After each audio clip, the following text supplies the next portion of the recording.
प्रदेश के एक छोटे से गांव शिवपुर में एक साधारण किसान रहता था। नाम था रघुनंदन। उसका चेहरा भले ही धूप में झुलसा हुआ, मगर आंखों में आस्था की चमक थी। उसके दिन की शुरुआत मंदिर से होती थी। गांव के गणेश मंदिर में रोज सुबह पहुंचकर वह पूरे मन से गणपति बप्पा की पूजा करता और कहता, जय गणेश देवा, आज का दिन भी अच्छा करना बप्पा। रघुनंदन मानता था कि जब तक बप्पा का आशीर्वाद साथ है, कोई संकट उसका कुछ नहीं बिगाड़ सकता। लोग उसे गणेश भक्त के नाम से जानते थे। कुछ लोग मजाक भी उड़ाते, रघुनंदन, भगवान के नाम से रोटी नहीं मिलती, मेहनत कर खेत में। वो हंसकर कहता, मेहनत तो मैं करता ही हूं, बाकी मेहनत की कीमत बप्पा दिलवाते हैं। सब कुछ ठीक चल रहा था जब तक आसमान ने बेरुखी नहीं दिखाई। जुलाई का महीना था। बादल आते लेकिन बरसते नहीं। फसलें सूखने लगी। रघुनंदन ने दिन रात मेहनत की, कुएं से पानी खींचा, मगर सब बेकार। खेत बंजर हो गए। एक दिन महाजन उसके घर आया और बोला, रघुनंदन, कर्ज लौटाने का वक्त आ गया है। 2 महीने में पैसे नहीं दिए तो जमीन जाएगी। ये सुनकर उसके पैरों तले जमीन खिसक गई। जमीन ही उसकी सबसे बड़ी पूंजी थी। उस रात खाना खाते समय पत्नी गोमती ने पूछा, जी सब ठीक है? रघुनंदन ने झूठी मुस्कान दी। हाँ सब ठीक है, बप्पा है ना? बेटा गोपाल मासूमियत से बोला। बाबा, बप्पा सब ठीक कर देंगे ना? उसने सिर पर हाथ रखकर कहा। हाँ बेटा, बप्पा कभी अपने भक्त को अकेला नहीं छोड़ते। पर उसके दिल में डर गहराता जा रहा था। कर्ज का दबाव बढ़ता गया। गाय बीमार हो गई, खाने तक के पैसे नहीं बचे। गांव वाले ताने मारने लगे, कहां गया तेरा भगवान? रोज मंदिर में झाड़ू लगाता है, फिर भी हालात ऐसे हैं। यह सुनकर उसका दिल टूटता, मगर आस्था नहीं। एक रात वो मंदिर गया, मूर्ति के सामने बैठकर फूट फूट कर रोने लगा। बप्पा, अब हिम्मत नहीं बची, सब तरफ अंधेरा है। अगर मैं डूब गया तो मेरा बच्चा क्या करेगा? बस एक बार अपना हाथ मेरे सर पर रख दे। उसकी आंखों से आंसू गिरते रहे। वो थककर मंदिर की फर्श पर ही सो गई। सुबह की पहली किरण के साथ मंदिर की घंटी अपने आप बज उठी। रघुनंदन चौंक गया। चारों ओर देखा, कोई नहीं था, मगर हवा में हल्की सी खुशबू फैल गई थी। वो बुदबुदाया, ये क्या संकेत है बप्पा? क्या आप सुन रहे हो? उसे नहीं पता था, असली परीक्षा और चमत्कार अब शुरू होने वाले थे। अगर आपको ये कहानी दिल को छू गई तो लाइक जरूर करें और कमेंट में लिखें, जय गणेश देवा। रघुनंदन के लिए आने वाले दिन और भी कठिन साबित हुए। खेत पूरी तरह सूख गया। महाजन ने दोबारा धमकी दी, रघुनंदन, 1 हफ्ते में पैसे नहीं दिए तो मैं तुम्हारी जमीन नीलाम कर दूंगा। ये सुनकर उसके हाथ पैर कांप गए। घर में खाने तक के लाले थे। पत्नी ने घर के बर्तन तक गिरवी रखने का सुझाव दिया। जी, अगर बर्तन बेच दें तो कुछ दिन गुजर जाएंगे। रघुनंदन ने सिर हिलाया।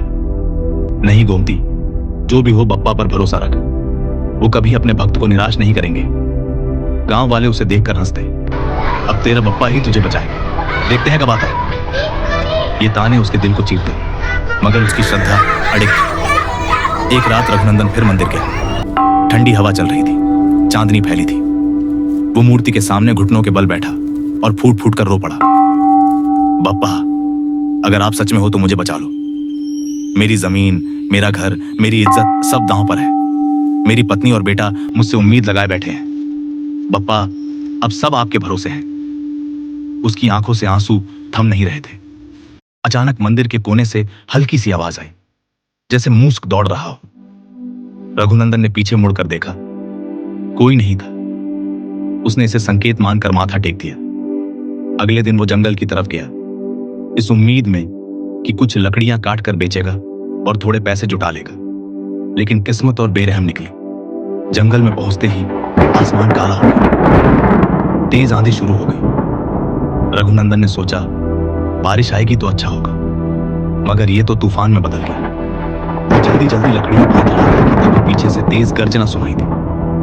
उसने मुड़कर देखा, एक जंगली सांड उसकी तरफ दौड़ता हुआ आ रहा। रघुनंदन के होश उड़ गए।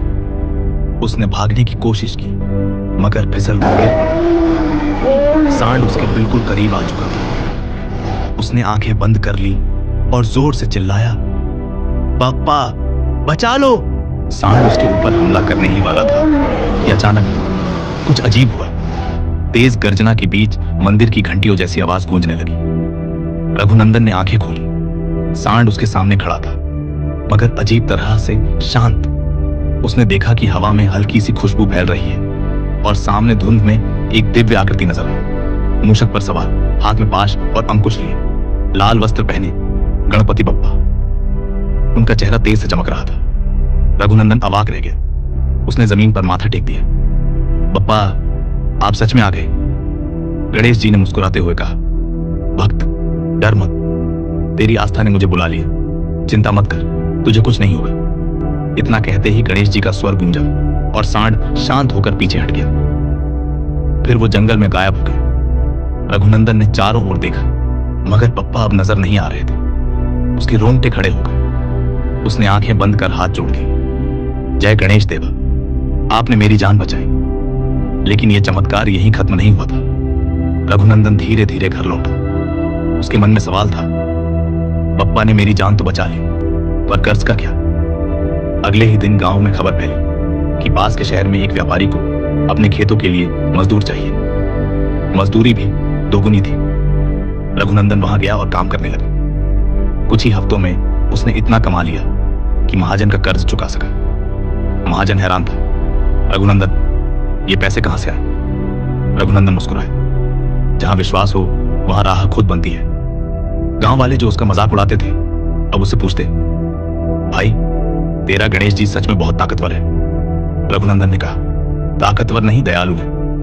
बस मन से पुकार, वो जरूर आते हैं। उसने मंदिर में जाकर गणेश जी के सामने लड्डू का भोग लगाया और आंसुओं से कहा, बप्पा, आपने मुझे बचाया।